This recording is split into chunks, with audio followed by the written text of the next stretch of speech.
কিসের ভয়? নীলু বললো আচ্ছা, আপনার মা তো মারা গেছে, তার কবর কোথায়? ওই চলেন স্যার, কবর দেখাই, দেখিয়ে যান।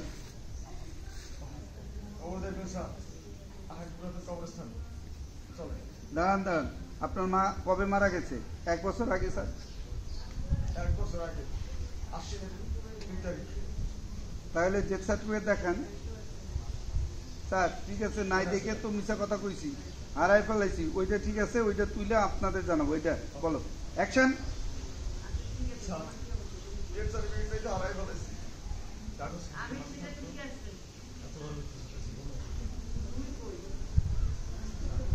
স্যার খবর দেখবেন না, মেয়েটা বললো খবর দেখবো না, ডেথ সার্টিফিকেট তুলে আমাদের খবর দিবেন। গেছে কাট।